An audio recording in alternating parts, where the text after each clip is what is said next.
मेरे प्यारे मित्रों नमस्कार। आज का लेक्चर नंबर 72 है और आज हम पढ़ेंगे construction and flow pattern of impellers. Impellers जो है कितने प्रकार के होते हैं, उनका यूज हम कब करते हैं, उनके डाया में और टैंक के डाया में क्या रिलेशन होता है, वो कैसे दिखते हैं, हम उनका बारे में आज के लेक्चर पढ़ेंगे। तो आइए हम देखते हैं आज का लेक्चर।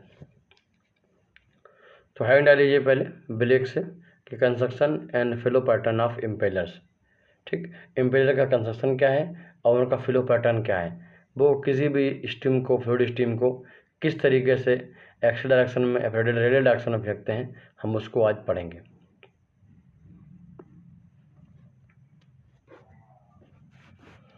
आपने लिख लिया है construction and flow pattern of impellers. यहाँ पर लिखिएगा टाइप्स। दो प्रकार के इम्पेलर होते हैं, टाइप्स ऑफ इम्पेलर। जो पहला प्रकार है वो है axial flow impeller. Axial flow impeller.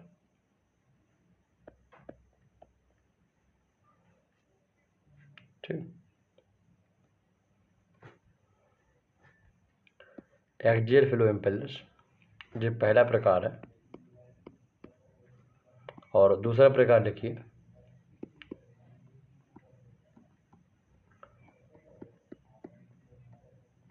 Radial flow impellers.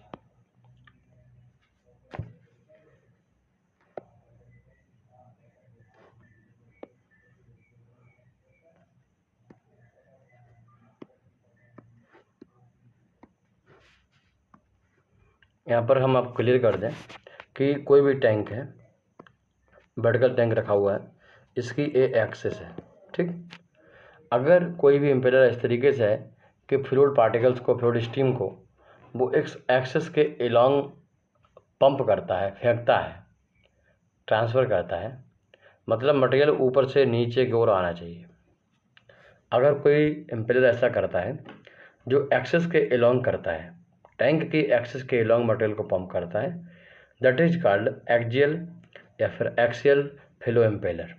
ठीक, अब कोई टैंक है, इस टैंक की एक्सिस ये है, बट हमारे पास इम्पेलर ऐसा है जो इस टैंक की रेडियस आर, इसके एलोंग मटेरियल को फेंकता है।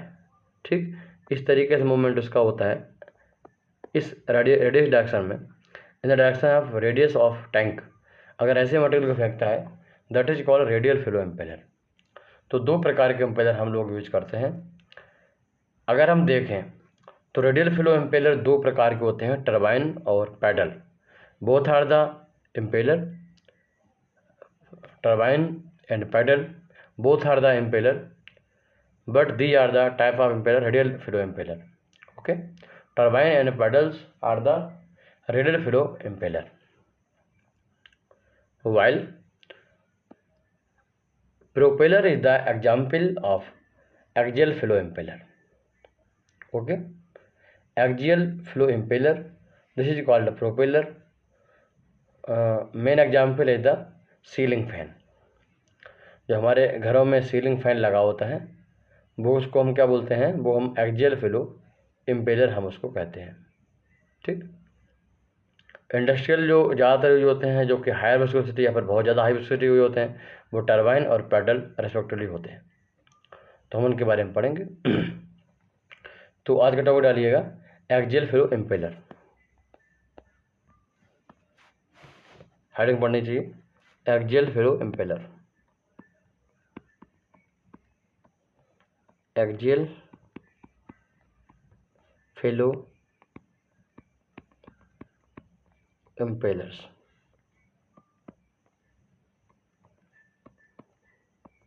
ठीक, हम यहाँ पर एक टैंक बना रहे हैं।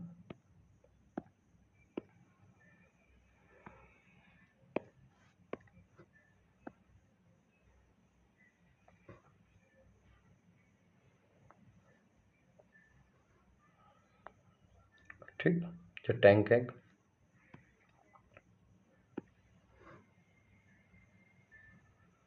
टैंक में बिल्कुल सेंटर पे, this is the axis of tank, this is the axis of tank. अगर इसी एक्सिस पे हम लगा दें एक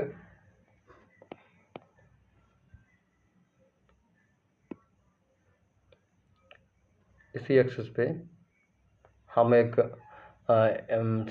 एजिटेटर लगा दें, ठीक, ये एजिटेटर है। एजिटेटर इस एक्सिस पे लगाया गया है, वो सेंटर से ना इधर है ना उधर है, ऑफ सेंटर नहीं है, एट सेंटर है।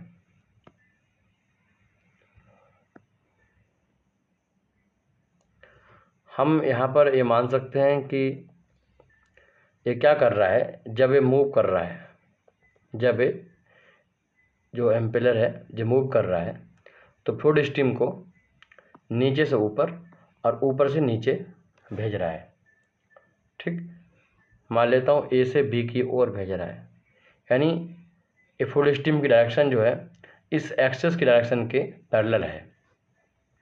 यहाँ पर फ्लूइड फेंकने की डायरेक्शन चाहे नीचे से ऊपर या फिर ऊपर से नीचे, जिस तरीके से फ्लूइड मूव कर रहा है उसका जो लाइन है वो एक्सेस के पैरेलल है, यानी जो फ्लूइड स्ट्रीम है वो एक्सेस के पैरेलली मूव कर रही है, एक्सेस के अलोंग मूव कर रही है। तो ऐसे एम्पेलर को हम एक्सियल फ्लो एम्पेलर कह सकते हैं, ठीक। घरों में आपने पंखा देखा होगा, इसमें फिगर में आपको दिखाया गया है कि एक हमारे पास सीलिंग फैन है जिसमें जो रेड कलर से है जो हॉट एयर है, हॉट एयर ऊपर जा रही है और कूलिंग एयर नीचे आती है in the case of winter, मतलब समर।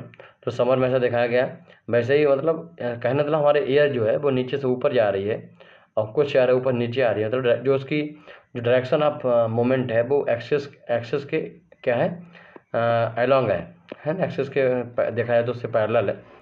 तो हम यह दिखाना चाहते थे। अच्छा, दूसरा फिगर आपको दिखाते हैं, इसमें और थोड़ा क्लियर किया गया है। इसमें आप देख पा रहे होगे कि यहाँ पे आप बिल्कुल प्रॉपर देख पा रहे होगे कि जो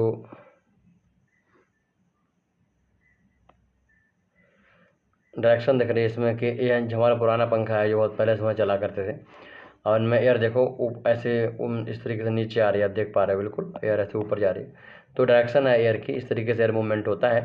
अब मैं आपको वीडियो दिखाता हूँ जिसमें किस तरीके से एयर का मूवमेंट होता है, वो आप देख पाओगे। ये वाला फिगर आप बना लेना पहले, और ये फिगर सब दिखाने के लिए हम बता रहे हैं कि कैसे मूवमेंट होता है।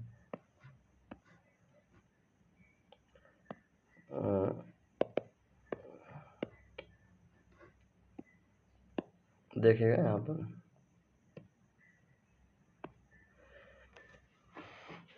ध्यान देखिएगा, इसमें फैन चल रहा है और एयर नीचे से ऊपर, ऊपर से नीचे आ रही है। इस तरीके से एयर जो है यहाँ पर चलती है जब आप फैन चलाते हो, तो कुछ इस तरीके से एयर का मूवमेंट होता है। आप देख पा रहे हो यहाँ पर जो फ्लूइड स्ट्रीम है उसका मूवमेंट टैंक की या फिर का रूम की एक्सिस, मतलब सेंटर जो लाइन एक्सिस में ड्रॉ की है उसके पैरेलल है। तो अगर कोई एम्पेलर इस तरीके का है जो इस तरह से एयर का मूवमेंट करवा पा रहा है तो हम उसको एक्सियल फ्लो एम्पेलर कहते हैं।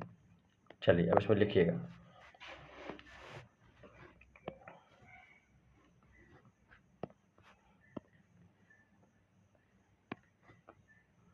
लिखिएगा इन एक्सियल फ्लो एम्पेलर, इन axial flow impeller flow current, मतलब जो हमारी फ्लूइड की जो धाराएं हैं, फ्लूइड का जो मूवमेंट है, फ्लो करंट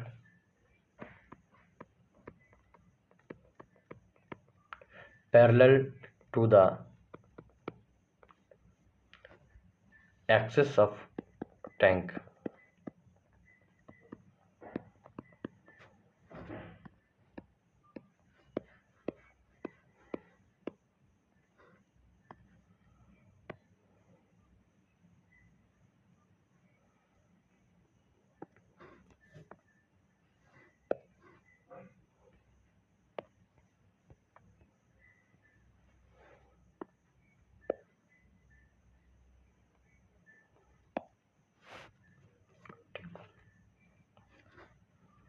यहाँ लिखो शो ए बी मैंने दिखाया है, ये फ्लो करंट डायरेक्शन को रिप्रेजेंट करता है। लिख लो फ्लो करंट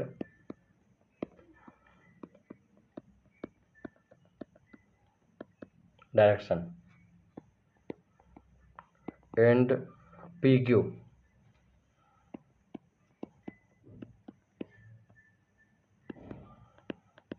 वो एक्सेस ऑफ टैंक को रिप्रेजेंट करता है। This is the P Q.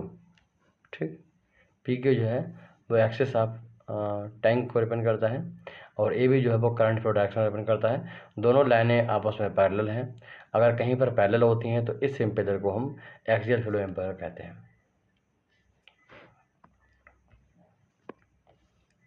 P Q R parallel.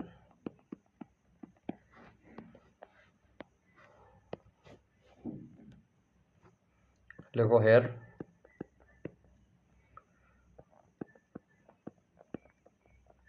Liquid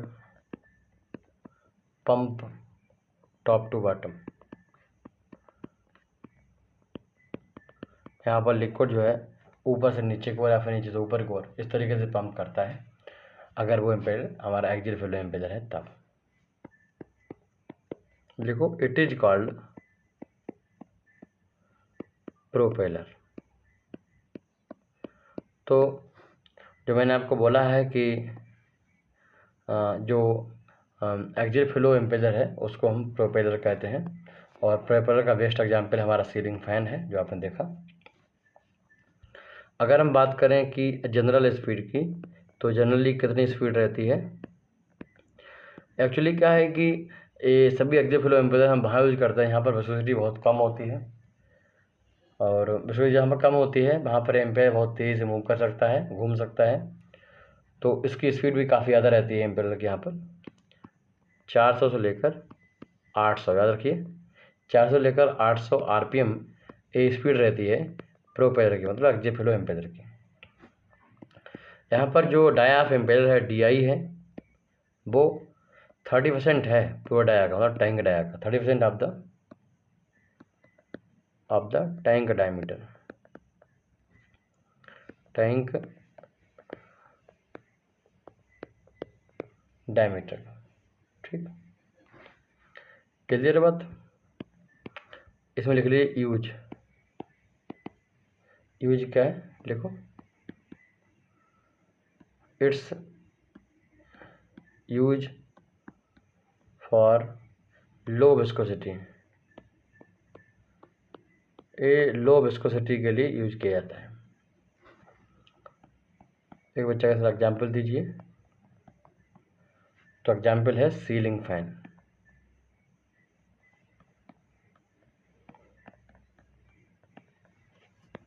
ठीक, सीलिंग फैन एग्जाम्पल है इसका।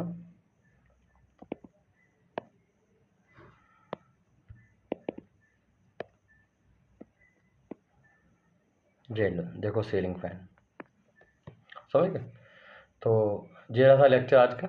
इसमें मुझे लगता है आपने सीखा कि सबसे पहले इम्पेलर क्या है।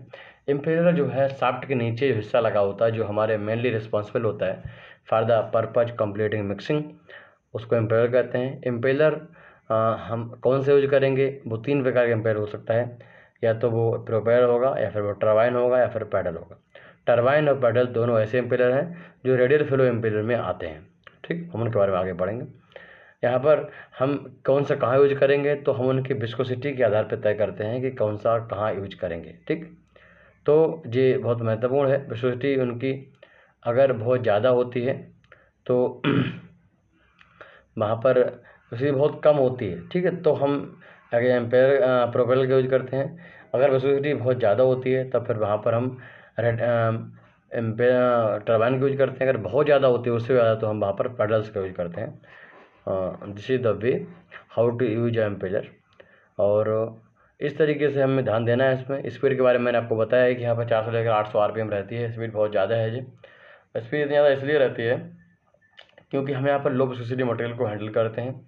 लो विस्कोसिटी को हैंडल करने का मतलब ये है कि जैसे कि एयर हो गई, एयर क्या है कि इसकी विस्कोसिटी बहुत कम होती है, गैसेस की विस्कोसिटी बहुत कम होती है। पानी हो गया, उसकी विस्कोसिटी लिक्विड में सबसे कम जैसी होती है। तो कहने का मतलब यह है कि इन सब जगहों पर हम एक्सियल फ्लो इम्पेलर का यूज़ कर सकते हैं। बट अगर हम कोई बाहर से हम कोई इसमें सॉल्यूट उसमें ऐड करते हैं या फिर और हम कोई दूसरा मटेरियल मिलाते हैं जिससे कि फाइनल विस्कोसिटी इंक्रीज हो जाती है, तो डेफिनेट है कि वहाँ पर हम लोग एक्सियल फ्लो इम्पेलर यूज नहीं कर पाएंगे और मुझे दूसरे प्रकार के इम्पेलर हमें यूज करना है। हमारा पर्पज इतना ही सा है, चाहे फ्लो स्टीम ऊपर से नीचे मूव करे या फिर रेडियली मूव करे, हमारा पर्पज है कि वो मिक्सिंग प्रॉपर हो जाना चाहिए और कोई पर्पज नहीं है। ठीक। और दूसरा पर्पज है कि जो पावर ऑफ कंजप्शन है हमारा in the process of moving impeller by the help of prime mover, वो भी कम होनी चाहिए। ठीक है, तो ये हमारा पर्पज है। तो हम नेक्स्ट लेक्चर में पढ़ेंगे रेडियल फ्लो इम्पेलर और वहाँ पर आपको दिखाएंगे किस तरीके से हम इसको बनाते हैं, क्या है वो चीज़ें बताएंगे आपको। फिर मिलते हैं, नमस्कार, जय हिंद, जय भारत।